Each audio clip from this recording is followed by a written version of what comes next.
Hello, everyone. I'm your host, Chris Garris, and joining me today is my co-host, Allison Leach Hyde. This is the Transporter Room, and we're thrilled to continue our Focus Review series. In this series, we're delving into the first 10 Star Trek movies. Our mission is to tackle the age-old debate. Are the even-number movies truly superior to the odd-number ones? Today, we're continuing our Focus Review with the odd-number entry, Star Trek III, The Search for Spock. Before we jump into our review, please take a moment to like this video and subscribe to the channel. Also, if you would like to help support the channel financially, consider joining our Patreon for as little as $5 per month. You'll get access to awesome perks like bonus episodes, bloopers, and watch parties. Be sure to follow us on all of our social media channels, which are linked in the description of this video. We are trying to hit 10,000 subscribers across all platforms by the end of March, with our ultimate goal of reaching 40,000 subscribers on YouTube by the end of June. I know. Big goal. Hitting that milestone will allow us to apply for immediate credentials for STLV. Okay, enough of that. Let's beam in the team to help us answer our opening question. All right. Tonight we have with us, as I open my co-host, Allison Leach Hyde. Hello. And then we have Mr. Mark Zutkoff joining us. Howdy. Followed by TJ Jackson Bay. Oh, there he is. We also have Chuck A, the TNG fanatic, with us. Hello. Hello. And last but not least, we have Mai, live from Tokyo, joining us. Well, in audio anyway, but greetings, one and all. Hey, audio works, because before we had video, that was all we had was audio. Oh, thank you. You're welcome. So, as we've been going through this, we like to start off with, the first time you saw this movie, if you can remember. Like me, I usually can't. And then we'll move into experiences, your thoughts about it, what you liked or disliked about it.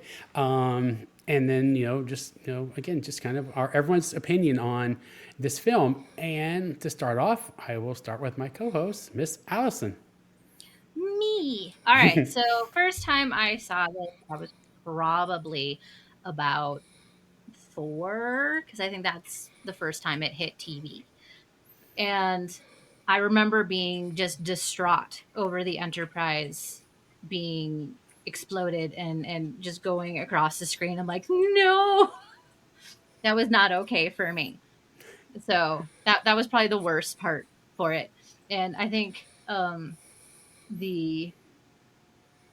that was hard, and I don't know if I really understood that Spock was like his soul and memories was inside Bones. I don't know if that was something I truly glammed onto, but I think I was probably like, why does he keep sounding like Spock? This doesn't make sense to me.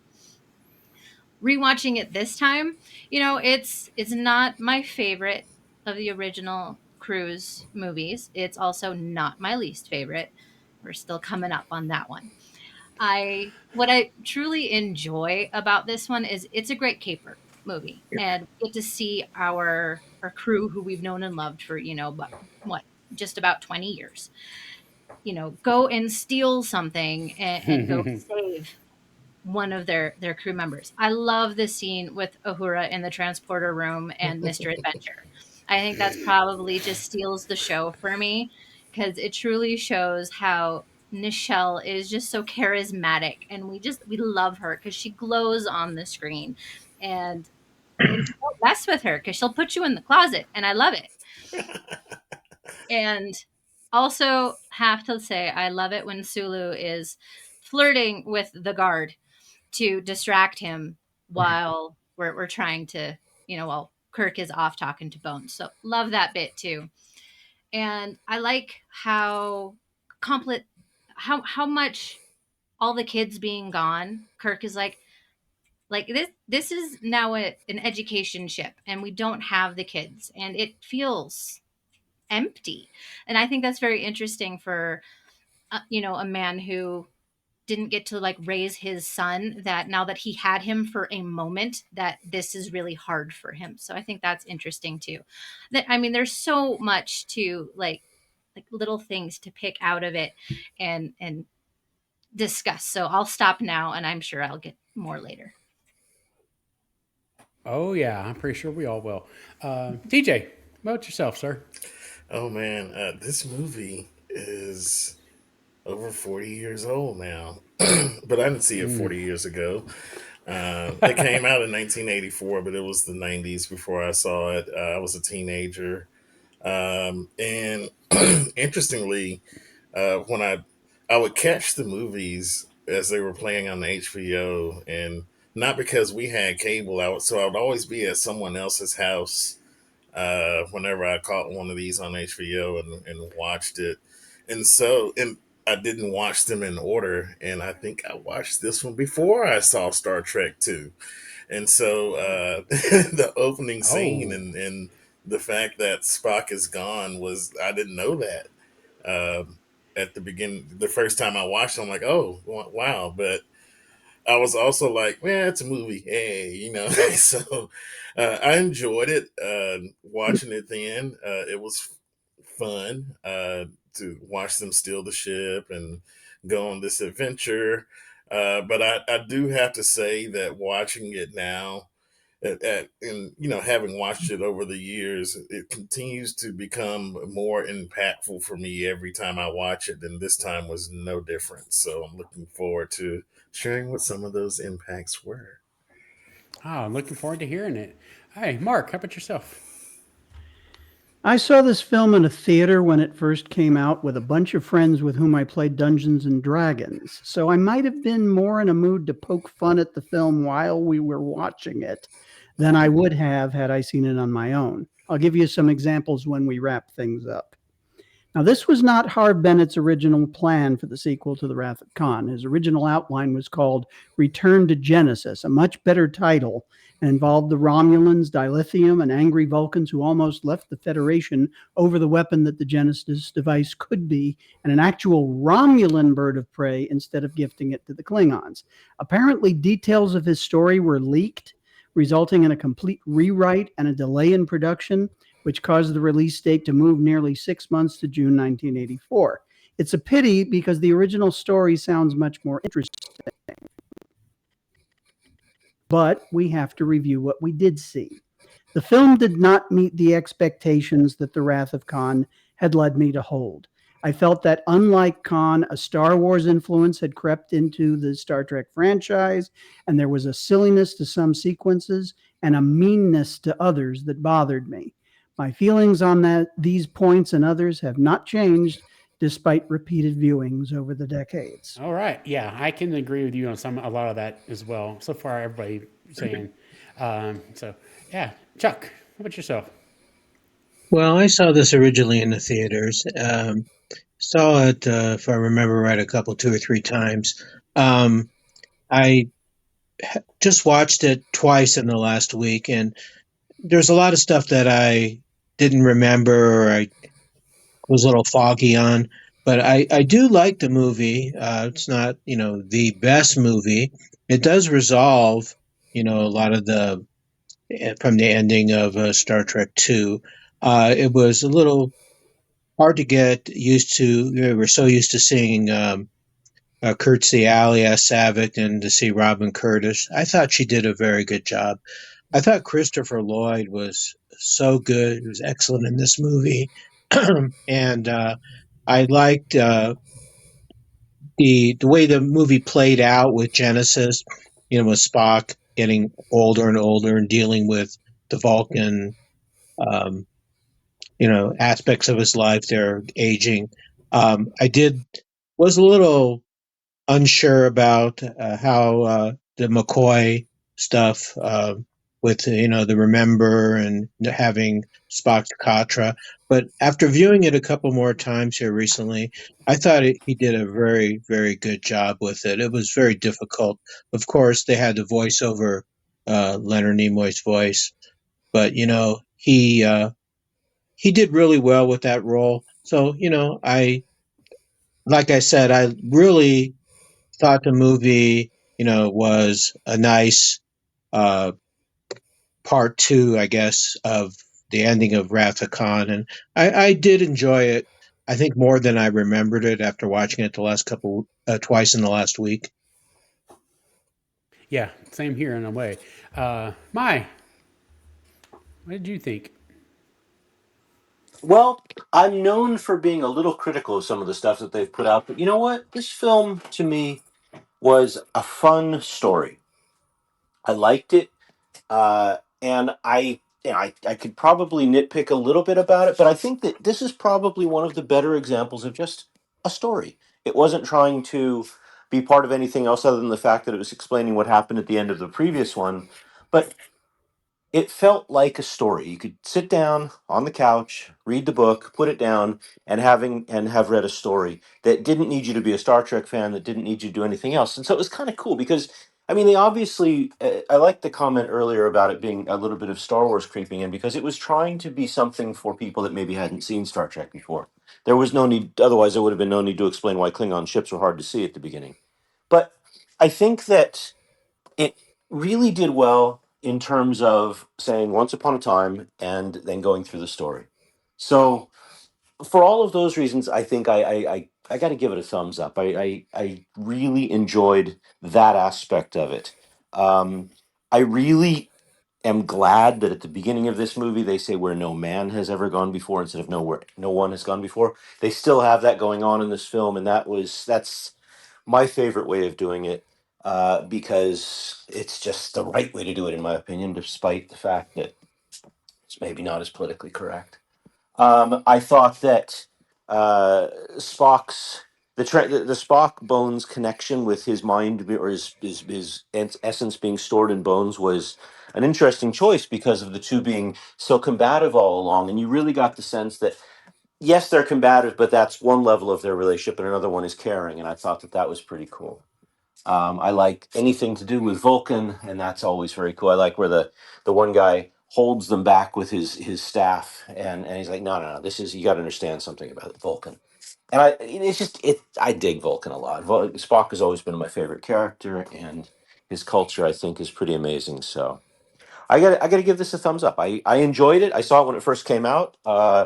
It was a long wait to see what had happened after the previous one, but it was that's at the time when there wasn't streaming TV. You actually had to wait for the next chapter to come out, and so it was okay in that respect for me. It didn't that didn't bother me, and I was glad when it did come out, and I was glad to rewatch it now, many years later. All right, thank you. Yeah, and so I'm kind of the same with everybody. I when I first saw it, I don't remember exactly when. I'm pretty sure it was going to be on cable, kind of like TJ. I was watching it on HBO or something, and it was boring. Like I just didn't do anything for me.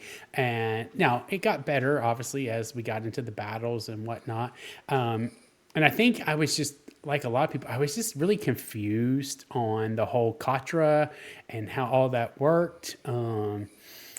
But now, as I've watched it to get ready for this, I don't know. I actually understand it a lot better. I guess aging does have its benefits. Can you become a wiser person than you are? Yeah, exactly. Some benefits, but you become, we've become more open to ideas and thought processes. And I'm like, okay, I can see some of this where they were going with it. Yes, I did not like seeing the Enterprise getting blown up whatsoever. That was our ship. He destroyed our ship. Of course, you know, we learn more in the next movie, so that's fine. But yeah, it was slow. But as we get farther in, I understand the story a lot better. So oh my God, I actually enjoyed it this time. I didn't want to just skip on through it. So yeah, I'm kind of with I enjoyed it. So, which I was kind of dreading it, not nearly as the movie 2 from now, but so we'll go from there. So yeah, that was my take on it. Again, I was probably a teenager when I saw it, but yeah, it's grown on me. So I guess now we can then our opening here. We can really dive into. Hold on, my camera got out of focus. Come on, focus. Come on, stupid camera. I'll have to cut that bloopers. There we go. Hey, we're having to find we happen to make bloopers anyway because it's part of the Patreon package, and we've been getting some better ones. Okay, so now we will. That's it. So anyway, start over. All right. So now that we, have done our openings here and kind of got our just, our high level analysis of it, let's just kind of dive into it more about what you really liked about it, didn't like about it. I should set a time limit, but I'm not. 90 seconds, but I think that might not be good for some people. So we're going to start with Chuck. You go right on ahead. Well, as I said a little earlier here, you know, seen it twice in the last week, and there was parts of it that I was a little foggy on, and didn't remember too well. So overall, I really enjoyed the movie. Um, I was able to concentrate on some of the nuances in the movie with the Spock and McCoy. I got used a little bit more to Robin Curtis as Savick. I've met her at Star Trek Las Vegas before, and was asking her about this role a couple years ago. I did like I said, Christopher Lloyd's uh, Scrooge character. I thought he did such a fantastic job. Especially you're watching him. I believe this movie was done before Back to the Future, so both of that movie and this movie, he's fantastic in. I did like uh, the Klingon characters, especially when they were dealing with Krug, and one of them got blown away, unfortunately. But it was he was he was they called him Lord. He was in charge. He didn't take any guff from anybody. Um, I didn't like the scene where I understand it, but where he blew up Valkyris on the other ship because she had watched the intro to Genesis. I did. The character Maltz was played by John Larroquette. He went on to Night Court, and a bit of a spoiler that in the remake of Night Court recently, he reprised the role of Maltz in like a costume party. Yes, he And did. if anybody has seen that or watch it, it's very good. Um, the scene, it was the toughest scene to watch was Kirk's son getting killed there. It was a tough scene to watch, but he did save Spock and Savick. It was a tough, and Shatner's reaction, Kirk's reaction to his son getting killed was such great acting. I thought that was fantastic. Shatner did a wonderful job with that. One last thing I'll say, and I'll let somebody else go here, is that it was tough, as was mentioned, to watch the Enterprise get destroyed like that. But he did what he had to do to save Spock and everybody else. But it's a very tough scene to watch. You get teary eyed watching it. But I enjoyed the movie quite a bit. I love seeing it and getting some more feelings about the movie because I hadn't seen it in a few years, I think, and twice in the last week I really thought better of the movie. I really enjoyed it. Yeah, same. Mai, what about yourself? You know, I go back to what I said before. I liked it as a story, so it was for me. It was looking at the characters was a big part of it, and I thought that the visuals on the characters was a little bit weird. They felt a little bit 10 years back. The whole perm on Kirk and the really excessive sideburns. So I was like, at first I was like, but then I thought about the visuals and I thought about looking at a young Spock, a boy who was Spock, who embodied what we knew as Spock, but in a boy's face. And I thought that was pretty cool. That was a really good way to create a timeline in a very short period of time. I feel like maybe there was a lot of stuff that ended up on the floor in the cutting room because it was a little bit jerky in the way that some of the characters were dealt with. For example, the Klingons, I would have liked them to be a lot scarier. I love Christopher Lloyd, always have in anything he touches, but I thought that overall the Klingons were just not as scary as they could have been, and um, I just wanted them to be scary. I wanted them to be less. They explained everything they were doing or thinking, and I wanted them to be a little bit more standoffish on the screen. I love that everybody was speaking in Klingon, so you had to have subtitles. That was very cool. They made a big effort there. Uh, I wondered why they weren't going to tell us how this new phaser came into being with a red beam. I was like, wait a second, that's a different kind of gun, isn't it? Um, so there was some things about the visuals I was thinking, no, I don't know. But again, I kept going back to being driven by the fact that it was a story and a timeline of this boy growing, and are we going to find resolution? And they finally find a way to get to Vulcan, and all of this stuff just took us along the road. There wasn't a series of scenes that were disjointed. It wasn't focusing on any one particular sci-fi aspect. It was just taking us right along the road as they told the story. And so it just, I, I wandered off that path a little bit from time to time with some of my thoughts, but I felt like I was drawn out right the way through, and that's why I say it's like sitting on the couch and just reading a book. I gotta love it. Oh yeah, no, totally agree. Mark. I liked how Kirk is acting at the beginning of the film. To me, this is truer than his "I feel young" statement at the end of Wrath of Khan. The Enterprise feels like a house with all the children gone. This time we paid for the party with our dearest blood. These lines resonate and make us feel Kirk's pain. I like DeForest Kelly's performance throughout the film. It's a very tricky balance he achieves, not to slip into parody as he channels Spock and his voice switches back and forth between Nimoy's and his own. I like Scotty's admission of how he maintains his reputation as a miracle worker.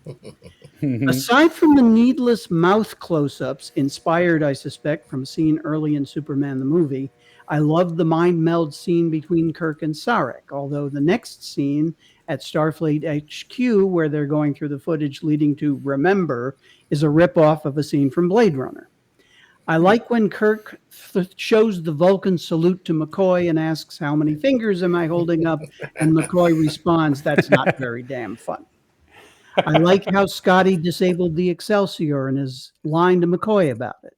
I like Kirk's line, "May fortune favor the foolish." Despite it being a bit hokey, I like it when Krug says to Kirk, "I give 2 minutes for you and your gallant crew," which is a callback to Khan giving Kirk 1 minute in the previous film. And while I have issues with the self-destruct of the Enterprise, Kirk's "My God, Bones, what have I done?" and Bones' incredibly appropriate response is one of the best bits in the film.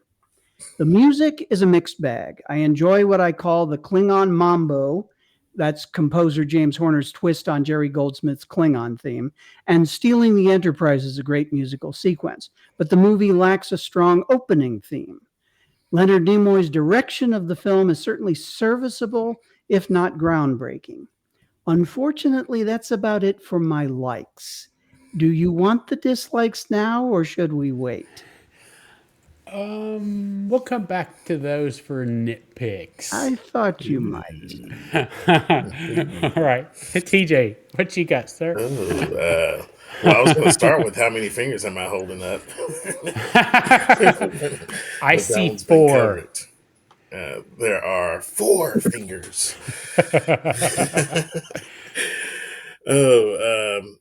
I would be remiss if I didn't, jump right off into the glaring metaphysical subject of this movie with the Katra or soul or essence or however you want to describe it, and give kudos for the effort to share an idea that isn't really common in society, but that some people do talk about. Does something live after the body dies? What happens to it? Where does it go? Can it come back? And all of those things. And so, for them to, tell this story in this way, it's especially over 40 years ago, I think is kind of groundbreaking and special for Star Trek. And something that Star Trek does is make us think. And so, it didn't make me think then. When I watched it as a teenager, I was like, oh, it's a movie, and which is fine, right? It's good storytelling, but again, as the years pass, I'm like, I don't know. There's something to that. It's worth thinking about as views and things change and expand. Um, After that, I got some lines and moments that really jumped out to me, and then I'll start with the one that I feel was pretty heavily emotionally impactful, and it's not the most obvious one, although it's in that area, and to me, it's when the Klingon when crew gives the order to kill one of them, and the Klingon circles around, and he's walking past him. He walks past Spock, and he walks past David. And at that moment, if I'm David, I can't imagine the range of emotions that go through you when you realize he walked by me, so he's not about to kill me. So you breathe a sigh of relief, and then you realize, wait a minute, I can't just let him kill, Savick too. And so he jumps into action. And that happens like in a flash. And I think we can all recall moments where we had so many thoughts in a very short amount of time, maybe not in as critical a moment, but it happens. It happens. And, to me, that was a pretty heavily emotionally impactful moment of the movie is watching David have that experience of, oh, he walked past me, but wait, I got to do something. And he does.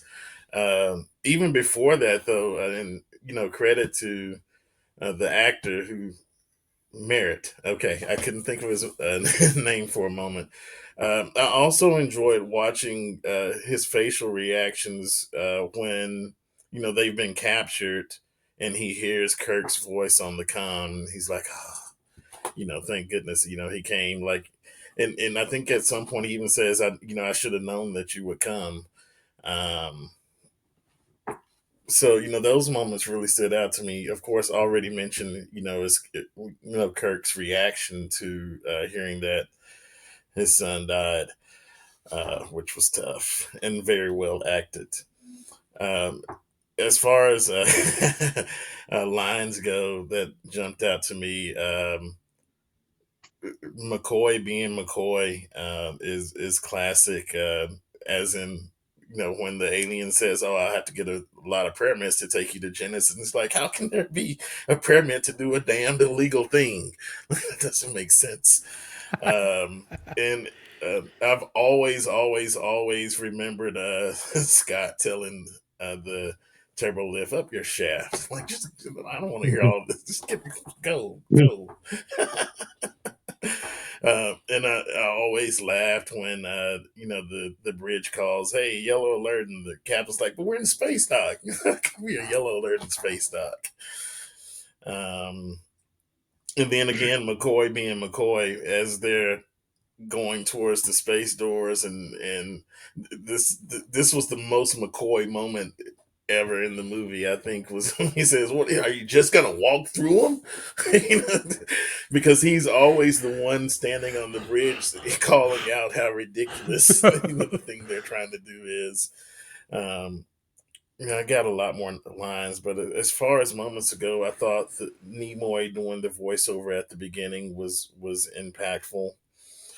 I thought it was ironic as they're stealing the ship that when the Excelsior captain says, "Kirk, you'll never sit in the captain's chair again if you do this," Kirk goes and sits in the captain's chair at that very moment. Here's a fun one. I thought someone mentioned the gunner, getting blown to bits by Krug because he blows up the ship. But I don't blame the gunner for that. I blame Captain Esteban because he didn't do anything. If I'm on the bridge of a ship and someone says, "Hey, a Klingon bird of prey just decloaked," the last thing I want to hear from the captain is, "Oh my God," which is what he said. Yeah. And he doesn't take evasive maneuvers. He says, "Stand by for evasive." Like, what are they standing by for? They're about to shoot you, and they did. And so I think that's what the gunner probably thought they're gonna dodge or put shields up or something. Shields. I mean, So you know, he fired his best shot, blew him up yeah. on the first shot. I thought that was funny. One thing I really a quality of this movie that I really enjoyed was it was made at a time and portrayed in a way where space is still big Mm. and unknown, and we have to go far, and it takes time to get there, and we don't know. We can scan, but we don't really know. Okay, is that a human? Is that a Vulcan? I can't scan ahead and see. Oh, there's a Klingon ship. The Klingons didn't see the Enterprise coming until it got there, and I kind of miss that element of the show. I mean, technology advances, things change. Like even now, like we can talk and sense things better than what was portrayed in the original series and maybe even in this movie. But I do miss that element of the storytelling of space is big and everything's far away and it takes time to get there and we don't know what's there. We can't see each other. We can't talk to each other that well. And yeah, it's nice. Um, and I'll wrap this segment with this and it's it's been mentioned, it's hard to not mention seeing the Enterprise destroyed. And again, when I was a teen, I was just like, hey, it's a movie. But when I watched it again this time, I had to stop. Like I had to pause the movie and breathe for a minute because it hit hard. Especially, I mean, and I can't remember who said they maybe have some issues with the way the destruct sequence goes off, and that's true. I do too. But still watching it, seeing the bridge pop, and then seeing the decks on fire, like I had to stop. I had to stop and step away for a moment because wow. And I think as a scene, whatever nitpicks I might have with it, 41 years later still plays well. It holds up. It stands the test of time. More later. Yeah, absolutely. It really does. And um, I'll wait and save my comments here after Allison because I to feed back into some of what you've said. So, Allison. So I really enjoy the relationship between Savick and David. I think they work really well together. And Savick is really funny in this movie. She has so many one liners, and she does not like Captain Esteban. I'm sorry. She's giving him so much grief. I'll try to remember that, Captain. And he wants to do everything by the book, and like he can't make decisions on his own. He's got to go call Starfleet Command to go get, like, yes, you can go down. She's like, you could just say I could go down. You don't have to talk to anybody. So I enjoy that. And the little scene where she dresses down David for using proto matter in making the Genesis device, I thought was just great, because she's like, no, you did this wrong and you know that this is why you're acting like this, and you shouldn't have done that, because no scientists have used this because they know it's volatile. So I really enjoy that. I thought it was very handy that she kept Spock's burial robe on her. I thought that was kind of funny. I'm like, oh, good thing you kept that, because now you can give the poor naked child something to wear who's just run off into, I mean, no child, because he started off super small, would have taken the robe, but it was very nicely folded. So, kudos to that baby for doing that. Um, Yeah. I think Harvey Bennett did a wonderful job on this script, because he has given us so many wonderful one liners that we have all mentioned, so many of them. And some of them are quite, to the point and emotional, and some are just super, super funny. One of my favorites is at the end by Kirk when Sarek is like, this cost you a lot. Like it cost you your son, your ship, your career. And Kirk's response of, if I hadn't tried, the cost would have been my soul. I'm like, that's really quite poetic, and I really like that line. I'm like, yeah, no, this would have destroyed Kirk if he wouldn't have tried. And so he was just like, I did my best. And did this situation completely work out how I wanted it to? No. And I will have to deal with that for the rest of my life. But if I wouldn't have tried, what would I have to deal with myself? So I thought that was quite beautiful. And let's see, what else?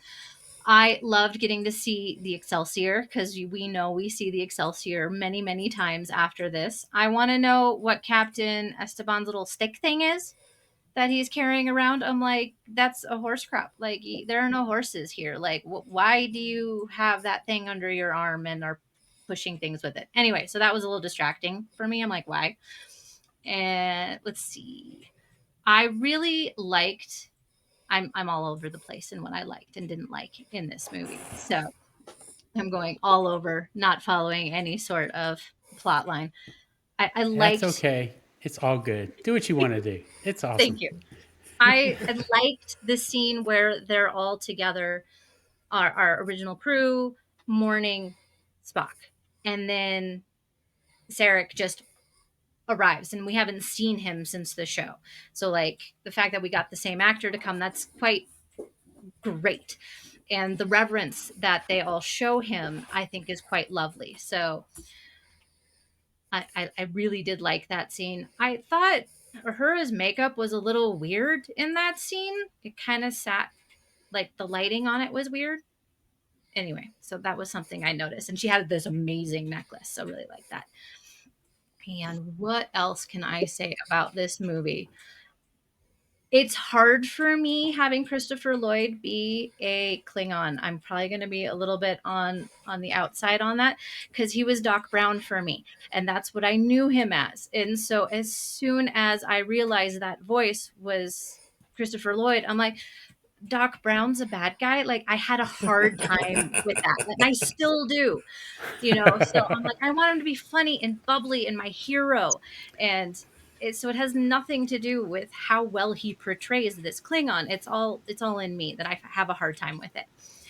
And I love that he's forever, petting his Targ, and that's the only being he actually cares about, not even his wife, who has the most amazing hairdo and brought on the Klingon cleavage. I think he's the first one who brought that to us. So yay, I guess.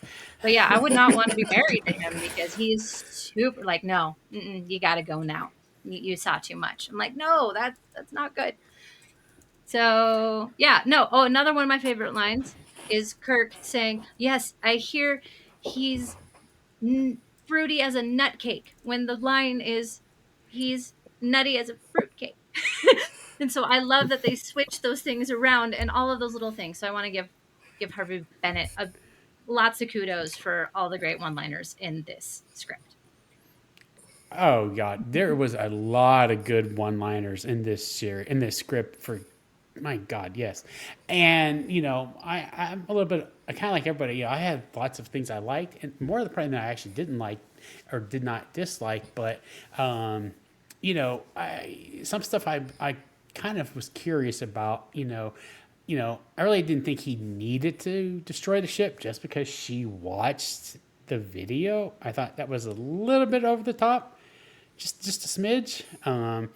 As we'll go from nitpicks and everything from here to everything else. But something I didn't understand, and I just never got it. Why didn't Starfleet let him go anyway? Right. It wasn't like they were going out there to explore. He was legitimately going out there for a purpose that was being requested by Sarek. Like, hello, your number one Vulcan ambassador. He is asking you to go out there and look for his son. I mean, you could almost say he was emotional in some ways, especially for Sarek. And so I didn't understand Starfleet's reasoning behind that. Like, nobody goes out there, especially because only the science team. Okay, could he just not be part of the science team? I don't know. That was an interesting one. But then, of course, again, TJ already said it, but Scotty's "up your shaft" line. I'm just like, oh my god, that was so good when he's up there. And I love now how, 40 years later. Oh, no, actually not 40 years later. I'd have to do the math. I didn't look it up. Whenever, from the time of this movie and Relics, and Scotty introduced and explains to Geordi about, you didn't tell him how long it really takes, did you? Well, of course I did. Oh, laddie, how are you going to make you think you're a miracle worker? And so I love how they, I'm assuming they did that on purpose. Had to have been when the writers threw it that episode. But yeah, I love that tie-in. That was just such a great tie-in. And I'm trying to decide if I want, and see, I'm trying to think if I want to talk about this. I will, because this will come out after, hopefully, our interview with Robin Curtis, because we did that last week. I can see, so after us getting to interview Robin, I can see her in Savick all the way. It is just that she put her heart and soul into that character. And after talking to her after we got to talk to her, you can see she has no qualms. She would have had no problems telling that captain what she did and her giving him a piece of her mind. And so now it's actually added. Maybe that's what helped me like this movie even more, because now that we've actually talked to somebody who was part of it and had a huge role in the movie, to get her insight on some of it. And, she had a lot to talk about, Leonard Nimoy, how much he just was there for her and helped her through this. So that was, so I can really see now where Robin put herself into this. And she was so green. She was so nervous about it, but you couldn't tell. If you watch this, you cannot tell. So he did a great job helping her do that. Now, Allison, I'm not gonna lie. I did not pick up that Sulu was flirting with that guy, with that security He's officer. so flirty. I So just flirting. never, He's ever. leaning, grinning. I just did not see it. But now that you're saying, I may have to go. I think you might be right. And something else that I also can see Nichelle's character, for one, as her.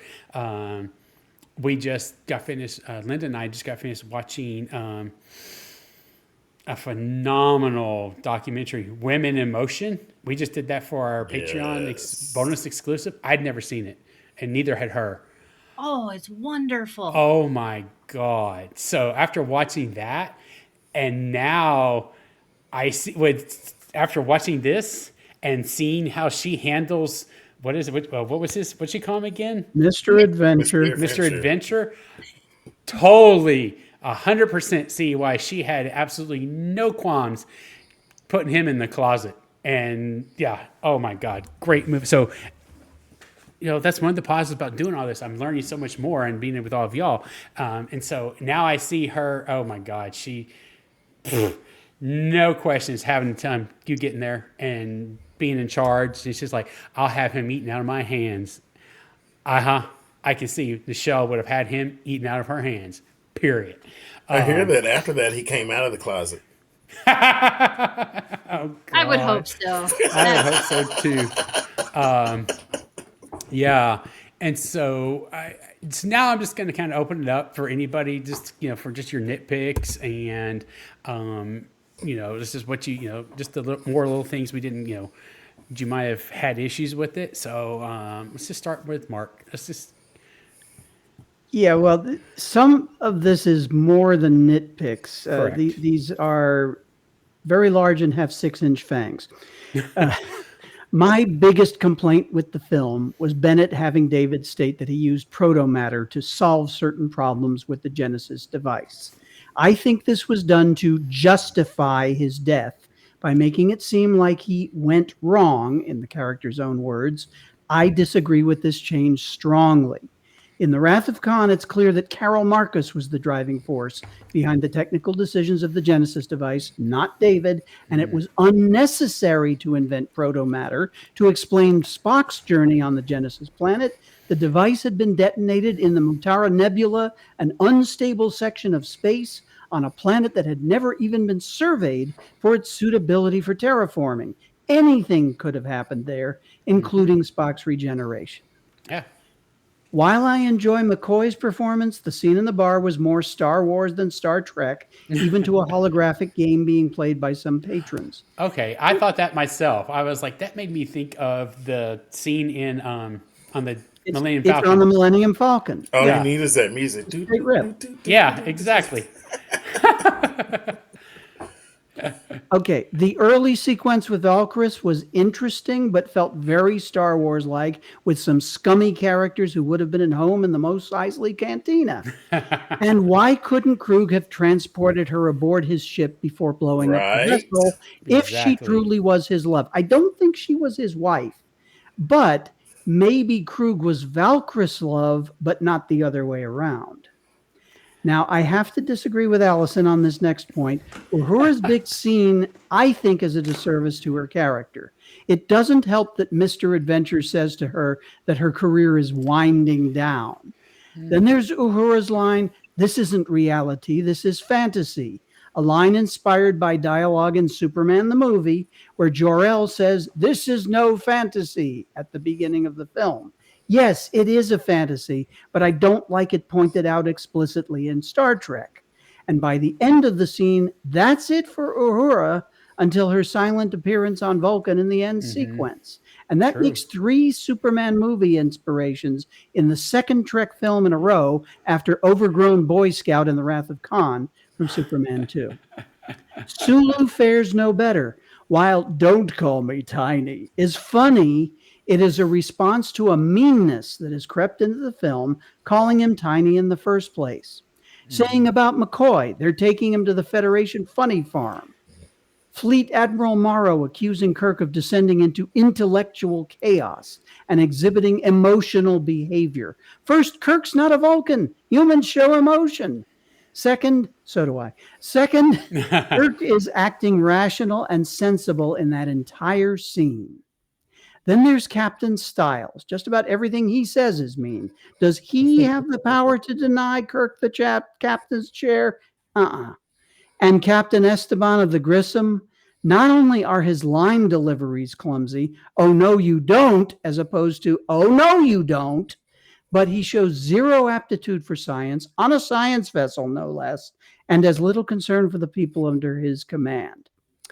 It's a shame that circumstances caused the recasting of Saavik to a game Robin Curtis, though Nimoy's direction to play Saavik as a highly contained Vulcan contradicted what Kirstie Alley brought to the role, where we could have actually believed that she was part Vulcan, part Romulan, as was Nicholas Meyer's original intention in the Wrath of Khan script before it was cut out. Now, I haven't heard the interview with Robin Curtis, so I'm sure her opinions on it will be possibly different. Merritt Buttrick as David had an entirely different tone to his character at the beginning, coming off almost as a 70s sitcom character. "Begin scanning, please," but then transitioning to his more dour self in the second half.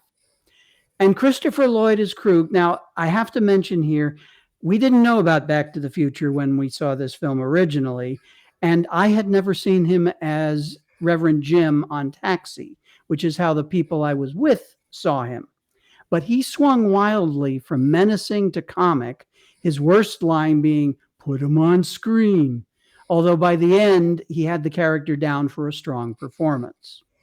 Did they have to destroy the Enterprise? The original ship was a minimum of 20 years old, but it had undergone a complete refit by the time of the motion picture. If we postulate 5 or even 10 years between that and Khan, the refit ship is not that old. They were planning on using it as a training vessel. Yes, it really got beat up in Khan, but for Morrow to say it couldn't take the pounding, whatever that meant, to travel back to the Genesis planet and pick up Spock's body doesn't make sense. unless he was expecting any ship that went there to run into problems with other species.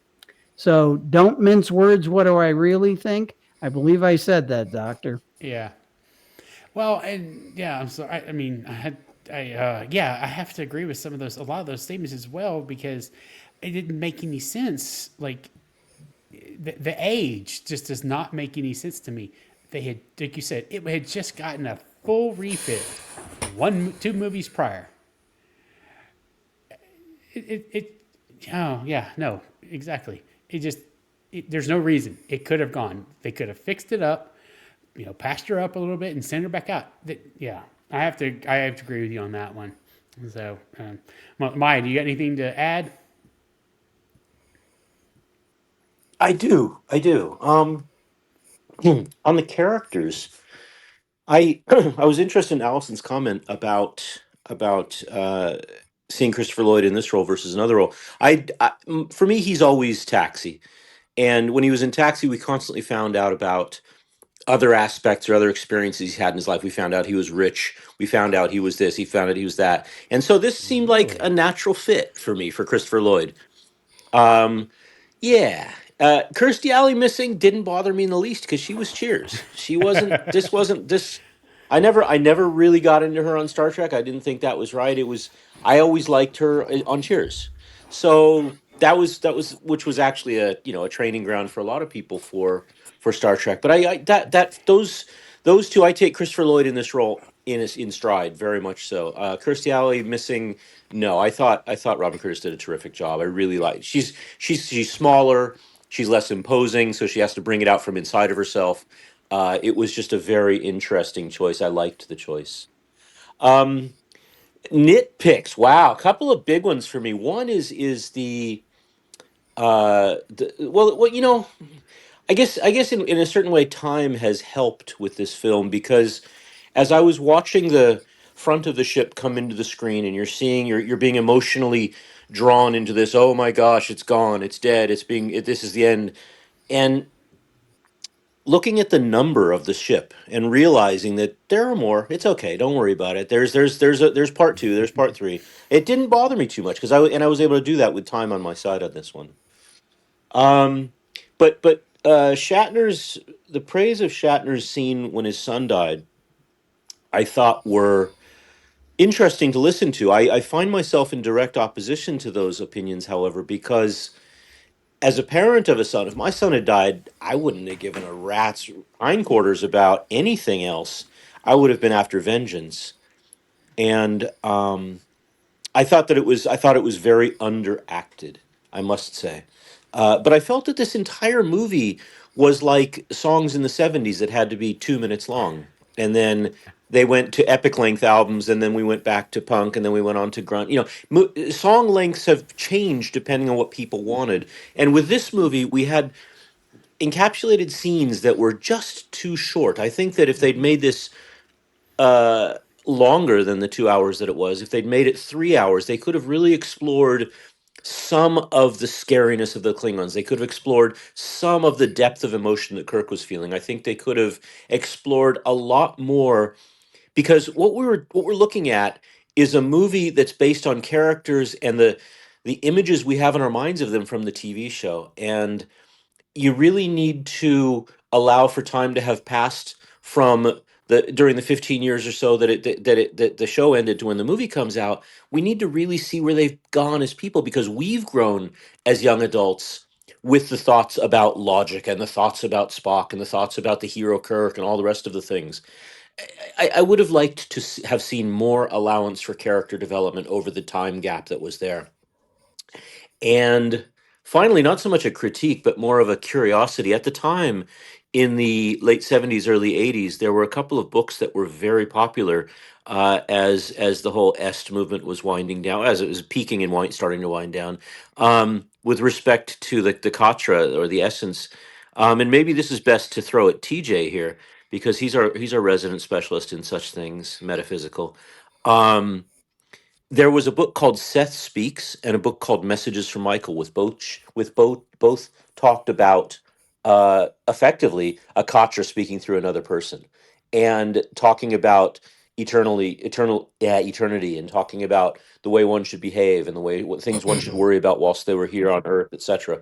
And I really liked the fact that they brought in something that was very time relevant to the time that this film was made, because I'd read both those books and it was a lot of fun. So, anyway, I will leave you with that. Well, thank you. Thank you. TJ, you got to add things real quick before we move on to Um, Chuck? no, those are some pretty heavy books, especially at that time.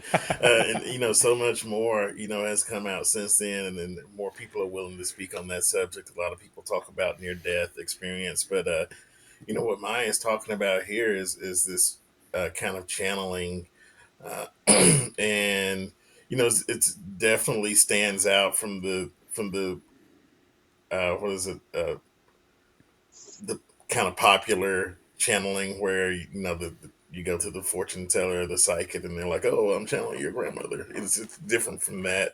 And it carries a little bit more weight because it's a little heavier, but yeah, that's my thoughts on that. And it is that, again, kudos to them for again, taking us to thinking and about something that's not common, that's a little different, a little out of the mainstream, and we get to have a chance to look at it in this environment where we don't have to be defensive about how we feel about souls or death or near death or channeling or any of that. I thought that was interesting. No, agreed. And I will say, um, as we know, Gene Roddenberry was, pretty adamant about not having religion of any real form or fashion in the series, at least in the 70s. I'm sorry, the original series. But I'm just going to leave it at that for now. But let Chuck chime in on anything else you might have to say. Well, I have some nitpicks. A lot of it's been covered already. I would have liked to have seen more of Uhura there instead of just getting left and then getting back in the end of the movie. Possibly, I was thinking, well, Sarek was relying on Kirk to bring Spock back, and maybe they could have had Sarek go with. I don't know. They had a scene with Rand looking at the ship. I would like to have seen her have some interaction with the crew, maybe beam on board and hug them and say, I'm sorry, or something to that effect, but they didn't give her any lines. It was nice to see her, but I would have, That's a good point. she had lines in Star Trek The Motion Picture. Yeah. She was the transporter chief in Star Trek The Motion Picture. Couple things there, too, with, Kirk, like it has been mentioned, he lost his son, and I could have been a little bit more vengeance, but he did, do Krugen at the end. He said he had enough of him. So I guess some of his vengeance out. Yeah, he did. We didn't get much of Leonard Nimoy as Spock just at the last scene, but it was a nice scene where he says, Jim, your name is Jim. I thought that was awesome. But, I would have liked to, maybe they could have done a little more with him while he was getting his Katra back initially there. Something. I don't have a whole lot of nitpicks other than, you guys have covered a few of the others, and a lot of them make sense. Mark had a few that I didn't realize. Yeah, that could have been done better. The tiny thing with Sulu, I remember reading that George wasn't too swift on that, but Really? he did like the way he took down the Asian with I guess you call that jujitsu or judo, or I think that kind of made up for it. The scene with Nichelle, I wish that was expanded a little bit more with going in the closet, but she did have, it was a good scene with her. But like I said, I understand why she didn't go with the rest of the crew, but I would have liked to have seen that instead of just leaving her out of, a chunk of the movie there. But my nitpicks are minimal, but I do agree with a lot of the ones that you guys have mentioned too. And I, something I I have was to mention, sorry, Chris, it's I okay. Go ahead. want to mention something about Kirk and his son. Kirk did not know his son. They had just met in the Genesis cave. They met a little bit on the ship, and then on the way back, he transitioned over to the science vessel. And that was it as far as contact goes. So to me, yes, he had a son. Yes, he was very upset to lose him. But as far as vengeance goes, I don't know if I could justify that. And his goodbye, David, as they Yeah. are flying away from the Genesis planet, also seemed to me. I know I had a son. I didn't get to know him. I've lost him. I'm sorry. We have to move on. That's the feeling I got from it. And you can say justifiably he should have had a different reaction, but to me, that's how it was justified in the screenplay. That's how I think of it. Okay. Well, and something I was going to add, and I wonder if anybody else caught it. I'm pretty sure y'all did, because it's very subtle. Um, when they come up, when Savick and David come up to, the, Spock's torpedo casing, and the worm things are on the ground and everything, and Savick says, he says we put those microbes on there and so on. She said, well, how did they grow so fast? And it's very subtle, but he just gives her a little side eye Yeah, look. right. And I never caught that the first time. I mean, I literally caught it just when watching it for this review. I never, but he just looks at her and is like, I don't, I don't know. He just shuts up real quick. And I was like, oh. And if I didn't know that back then, you would have realized, oh, he's the reason why they grew so fast. And so I never caught that until just now watching this review, and really learning also that, I mean, hate to say it, but he was the cause for all of this. I mean, it's the reason why but it gave us Only if Spock you back. buy the proto-matter argument. True. But it gave us Spock back. So I have to, I kind of have to give him a pass for that. Also, the fact that Leonard Nimoy was ready to come back, but but yeah, still, I just had never seen that until just really, and it's so quick. You just don't, if I hadn't noticed it, but yeah. And I also have to add in, and it's not a bad thing. You knew, as soon as, Kirk is told no, I mean, really? Come on. The word is no. I am therefore going anyway. Yeah. I like that line. Yeah. Yeah. Yeah. He's like, oh, I just had to ask.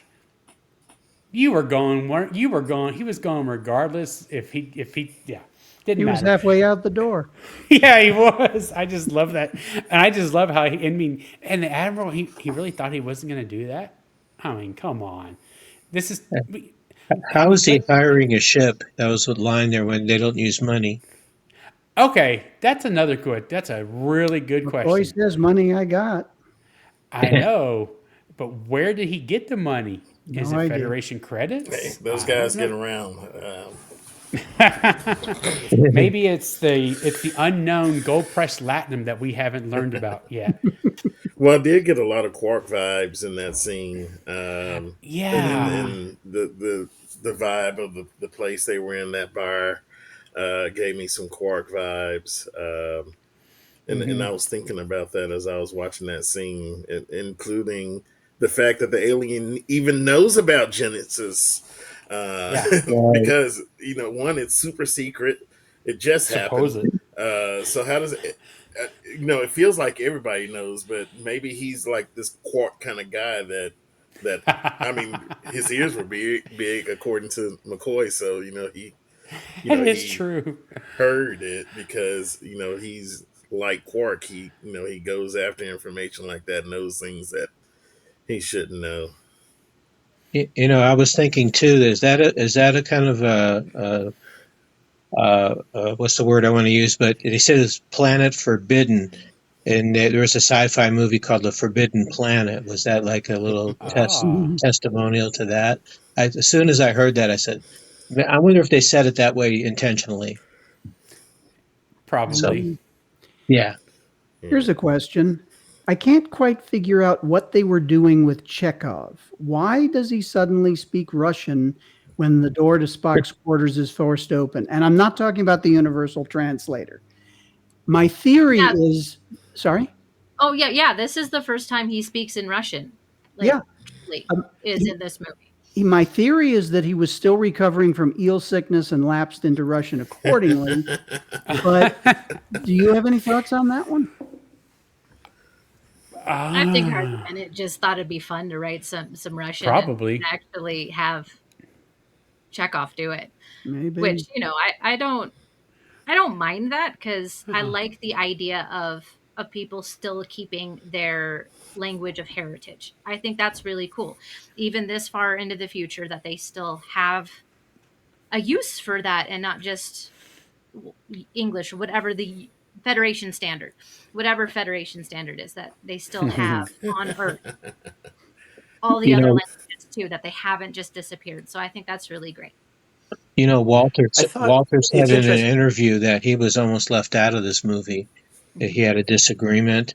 Really? Yeah, and they said, well, I guess it was a contractual thing, and he finally said, well, then I won't be in the movie, and then they came back with another offer. But his part was, I wish, was a little more expanded in the movie. But yeah, he was almost wasn't in the movie.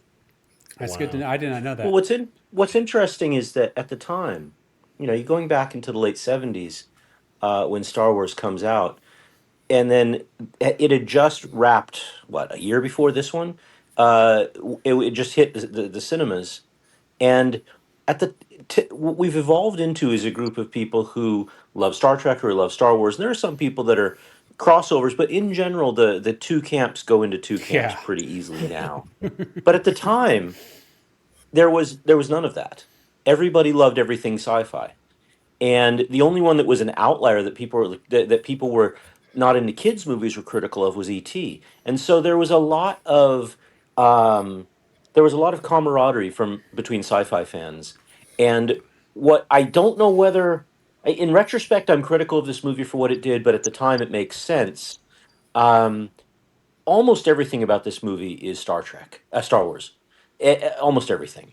The story, the way they go searching on a planet, the way that the father and son relationship. I mean, there's all this stuff going on that's just very, very, very Star Wars, unlike Star Trek of the '60s. And there was such a huge gap between films, and they had to time it just right for when the audience is going to get. There was no streaming. You couldn't go out and just and see stuff when you wanted Nope. to. So it was a different. I think you have to place yourself in the time to really understand why this movie was made the way it was. It was directly competing head to head with the Star Wars franchise and trying to recapture what it felt like. It felt like the entire sci-fi crowd was slipping through its fingers because it had been such a long time since they put out a movie, and Star Wars had so successfully done their Oh movies. There was yeah. a certain sense of panic among Star Wars fans at the time that was interesting. So now, in retrospect, and watching how that franchise has turned into something with follow-on shows much later, and Star Trek has been consistently putting stuff out. I think the panic was perhaps displaced, but at the time it was very real in a lot of people's Well, minds. it makes sense because this came out in '84, and Empire Yeah, Strikes Back was 80. 83. Yeah, 80 but was Empire Return of the Jedi was Return of the 83, Jedi was 83. okay. 1 year before. So they came out yeah. every They 3 years. just hit their sayonara home Yep. run. They just had three great movies that were kicking everybody's butt. Everybody could hum the starting tune to Star Wars. And everything, the only thing that people really remembered from Star Trek was, going someplace where nobody had gone before, sort of thing. So there was a lot of switching over from Star Trek to Star Wars that was very uncomfortable for a lot of fans of Star Trek. Yeah. Oh yeah, like the sound of the Excelsior's engines failing sounds so Hmm. like when the Millennium Yeah, Falcon engines Yeah. fail. that I'm was like, oh, comical. so kind of like it for me. It's slightly comedic. I'm like, Yeah. that's not a Star Trek sound. It is a Star Wars sound, and so that did get God, me. you're I do love that right. that the Excelsior for Transwarp has like actual seatbelts, though. I thought that was Yeah. Man, I had never thought about that sound effect, but now that you say it, every time It is when she so tries to go cool. to transwarp, it's like it's every time the Millennium Falcon. Oh my God, we're talking about the other series on there, but anyway, and Return Empire Strikes Back. Every time he says punch it, and it's Yeah. and she Yeah. doesn't go anywhere. That's exactly what the Excelsior sounded like Yep. It when sounds very similar. Yeah. Scotty hands them the extra parts that he took out of her. From one surgeon to another. Yeah. Well, yeah. Now I went and looked it up. Yeah, you're right. Because Empire came out in '80, and then this came out, and then Return was in '83. So And Wrath they of went Khan was 4 years. 82. Yeah. So they They're went a intermingled. long. Yeah, they're just all right in Yeah, there. they even went to the Brady Bunch with this one. They took Bobby Brady's hairstyle for Kirk's son. I do love that Phil Morris is in this. Yes. So Yes. Foster, like, yes, we have another OG Star Trek actor from the kid episode is on this. So I thought that was great. Miguel Ferrer is also on the bridge of the Excelsior. Oh yes, that he is. That's cool. And I don't know if I say I like, but I thought it was kind of interesting how smug the Excelsior captain was when he's like, you can try and run, Kirk, but you're not going to get away. He thinks he's going to get away with warp drive. Yeah, no. He's really in for a shock. Yeah, he was. Yeah. No, you've had Scotty on your ship. Scotty is not keen on you. He's going to not sabotage Scotty. your ship. So Sorry. when he gets transferred, doesn't he get promoted to captain? Doesn't he say Yes. you're now captain? So, but when he does the destruct sequence, he tells the computer he's Commander Montgomery Scott. I picked up on that along with some other stuff. Obviously some time passed since the incident with Khan. You know, they've done some repairs and they're flying back and they've transferred some crew. And so in all of this time, couldn't Sarek have called and said, "You got Spock, don't you?" If he'd done that, we wouldn't have had a movie. Why though. couldn't Sarek also just go get his son's body? Yeah. Why Like, couldn't he the has Vulcans a have done it? Yeah. I mean, yeah. There's Or, a just go pick up Kirk because he thinks Kirk has the Katra. He has a ship. He went to Earth. He could have just picked him up and taken him. Yeah. there's Either apparently a voluntarily or involuntarily, because Vulcans are, as Sarek says at the end of the movie, when it pertains to my son, my logic is uncertain. He could have just kidnapped Kirk, which would not have gone his way because he needs bones. But yeah, I never understood. I'm like, why can't we just use Sarek's ship? He has one. Yeah, no one's mentioned too how great an actor Mark Leonard is. Yeah. And it's a shame he didn't get more to do in this, but in subsequent visits to Star Trek, he really shows his acting skills. It gets more and more. But like I said earlier, I would have liked to have seen Sarek go with them, and just to give Mark Leonard a larger part in the movie because he's such a good actor. Oh yeah. Well, and like I thought whoever made a comment about that whole scene, I mean, he commanded that whole scene. As soon as he walked in the door, the crew was like, "We're out of here." Yeah, it's like the whole tone of the room changed. Yeah, it is. Like, oh, we gotta be good, and so they just left. it seems that Yeah, the whole I'm sorry. I actually met Mark Leonard at a department store in Santa Monica where I was working. And I don't remember if it was around when this movie was. It could have been the next movie. But I talked to him for a few minutes about how good an actor he was, and he was appreciative. I talked to him for like 5 minutes. But, Nice. he was such a really good actor. I actually got Mark Leonard to sign this poster behind me at a convention Oh, in wow. 1983. He and Walter Koenig were at a table, and I got both of them to sign that poster, which is That's cool. That's awesome. But Yeah. just the point I wanted to make is there's apparently a whole subplot, which we don't learn very much about, having to do with the Genesis device. And I think it's a holdover from that original script that Harv Bennett was writing, where the Vulcans were very angry that Starfleet had developed a device that could overwrite life forms on a planet. And therefore, it was controversial. The Vulcans were going to leave the Federation over it in that plot. And I think Bennett's idea was it's controversial. A lot of people have learned about it. That's why nobody can go to it, because Sarek had already been to the government. He says that at the beginning in that scene at Kirk's house. And obviously, they're not allowing him to go or anybody else to go except for the science vessel, which was already on the way out there. And apparently, they met the Enterprise partway on the journey home because Saavik and David transferred over to that ship. Mm-hmm. So there's this whole plot line, which they don't go into in any detail, but it's there. Mm-hmm. And that might explain a little bit why he's also more exceptionally upset with Kirk. Also true. Leaving Spock out there. Might have thought that Kirk was responsible for the whole thing. Yeah, I don't know. That's a good point. I mean, I still think that, again, the Vulcans being who they are within the Federation, being one of the founding members, they still would have a lot.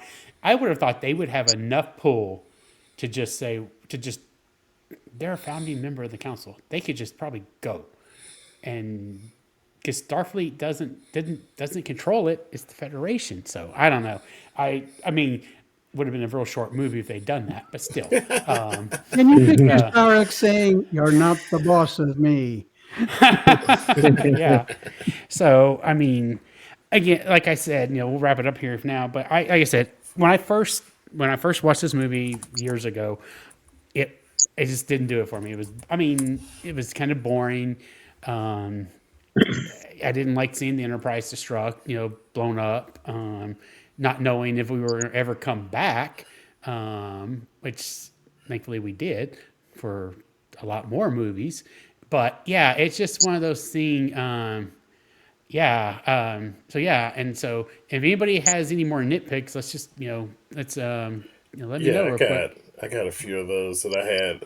Again, a lot of them have already been mentioned, but I did want to go back to the conversation with Admiral Morrow, because in that very conversation, he talks about Kirk's career, how distinguished it is, that that he's been rational, and so it just kind of doesn't add up for me that the officer that you give all of that credit to comes to you and say, "Hey, I really need to do this thing," and you're like, "Nah." And I get, there's some politics involved, and I didn't know about this other kind of plot that was supposed to happen, and so maybe that plays a little bit more, or explains a little bit more why Admiral Morrow has that reaction. But I mean, we're talking about Captain Kirk here, who was Admiral Kirk and is Captain. Had that happened? Yeah. Well, no, he's still Admiral Kirk. He's Admiral Kirk here. So you got another admiral that you're talking to. So a high-ranking, officer, in the fleet with a distinguished career of making, good, reasonable, rational decisions, and you blow him off. That doesn't carry, any weight in this conversation. That kind of doesn't track for me. And speaking of Vulcans, isn't Pon Farr like the biggest secret ever that they never talk about? And she just like spills it all out to David. Hey, there's this Pon Farr. And I thought that was funny. And speaking of Saavik again, when they go into the cave, and they don't know. I guess they don't know it's Klingons that's coming. They don't know who it is, but they know it's somebody, and they don't want them to find them. But Saavik is a combat trained Starfleet officer, and she gives her weapon to a scientist and sends him out there. That kind of didn't track for me. I hear a noise downstairs. You go check. Right. Yeah. Stronger than David too. So exactly. Yeah. Mm-hmm. A few more lines that I found got my attention. I this always stayed with me as well is when Krug is beaming up the rest of the crew to take them as hostage, and he's going to stay down there and wrangle Genesis out of Kirk. Kirk says, we'll take the Vulcan too, Mhm. and Krug is like, no, and Kirk says, why? Because you wish it. Hmm. One of his I best thought that was lines. funny. I Yeah. love that line. And back to the comic line. After they do get back up on the ship and they're getting ready to leave, the Klingon was Maltz says, "Hey, I thought you were going to kill me," and Kirk's like, "I lied." But before that, he's like, "Fine, I'll kill you later." Like, I thought Yeah. that was funny. The goodbye David line did really grab my attention. As he's kind of sitting there reflecting, because earlier, Mhm. when he finds out that David's dead, in the Wrath of Khan, there's this big conversation about Kirk really never facing death, and I Hmm. thought that's a moment where he had to face it. And so when he says goodbye, David, that's kind of like that closes that conversation for me. Um, enjoyed McCoy saying, "I choose the danger." Hell of a Um, time to ask. Yeah. right. Yeah. Um, Hmm. and Very McCoy. lastly, Kirk saying that the needs of the one outweigh the needs of the many. I thought, really put another, good end cap on, the beginning of the movie, the end of the, Wrath of Khan, and that, kind of conversation, that continues between Spock and Kirk as to, what's more important. Is it to follow logic, follow the numbers, make super rational choices, take emotion out of the equation, or you know, and this seems like an emotional decision, but I mean, Spock is kind of really important. Yeah. Um, not just as a friend and a fellow officer, but in the movies to come, we'll see that he does really Yeah. impactful things that would not have happened if they didn't go back and get him. Correct. So I really, really, really enjoyed this movie. I think it's a good credit to the odds if we're doing the odds versus the evens. So Oh that's where yeah. I'll leave that. Well, thank you. And I forgot I had two more little thingies here that I forgot to mention because someone talked about it earlier about the scanners, and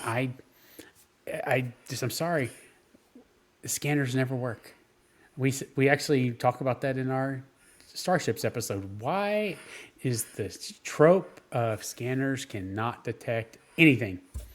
I mean, it's right there. You can't tell me they couldn't pick up a Vulcan life sign on the planet. But that's one. And then the last thing I would say is, why did he send all the Klingons over? Why did he send like his entire crew? Except Because one. even, huh? Oh, except for one. Yeah. Yeah. I mean, he actually says send everybody over there.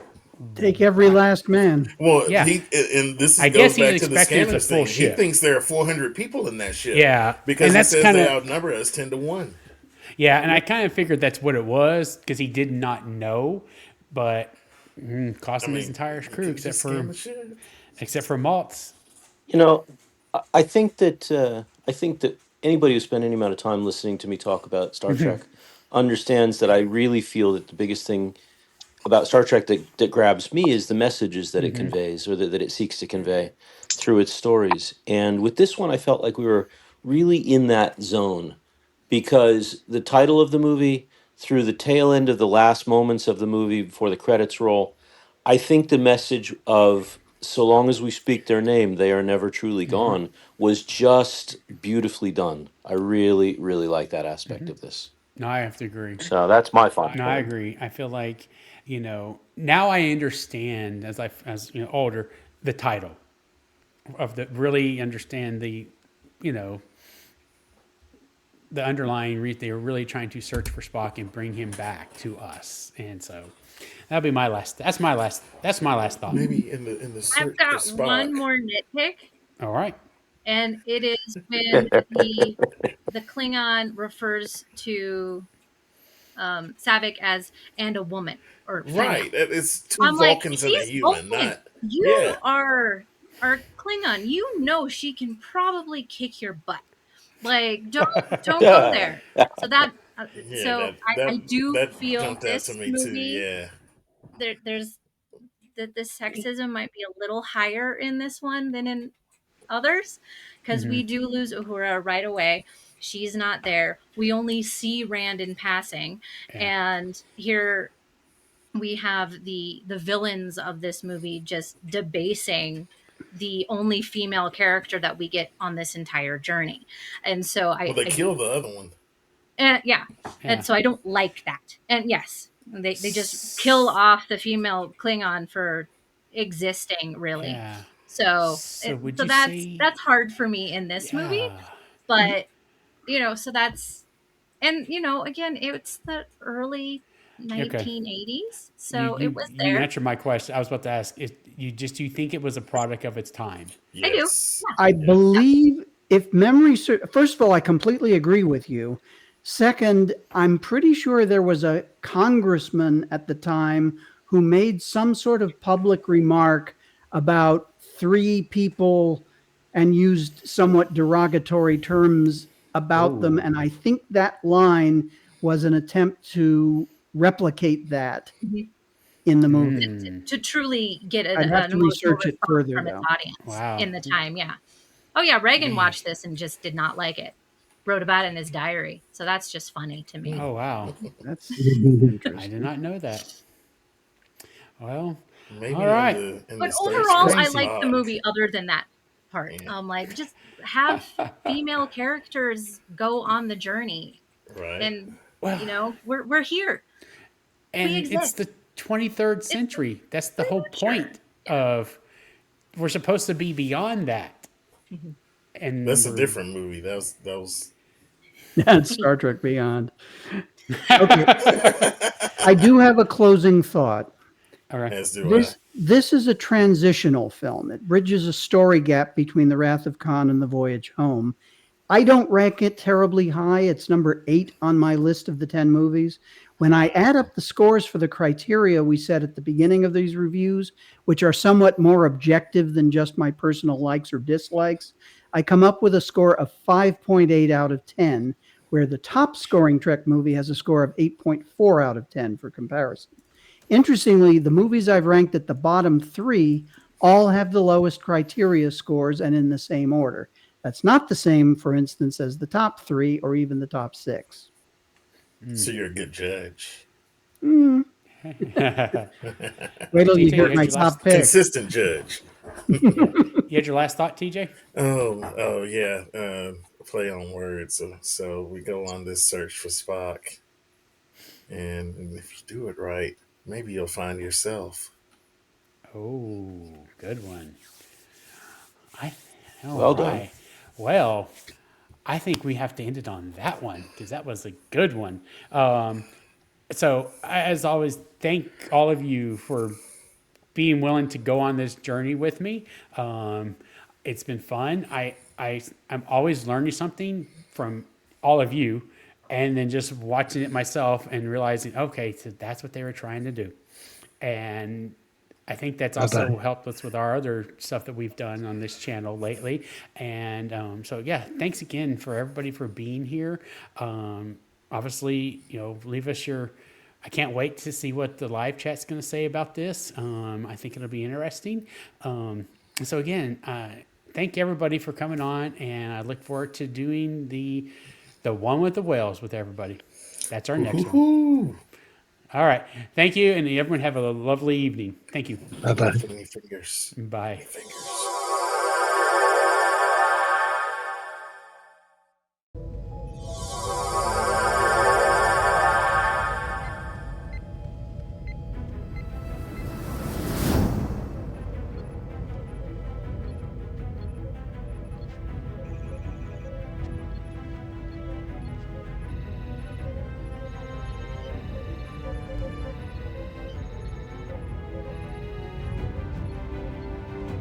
Thank you for watching The Transporter Room. For just $5 per month, enjoy ad-free access to this episode and all previous ones, plus exclusive bonus content. Sign up now on Patreon.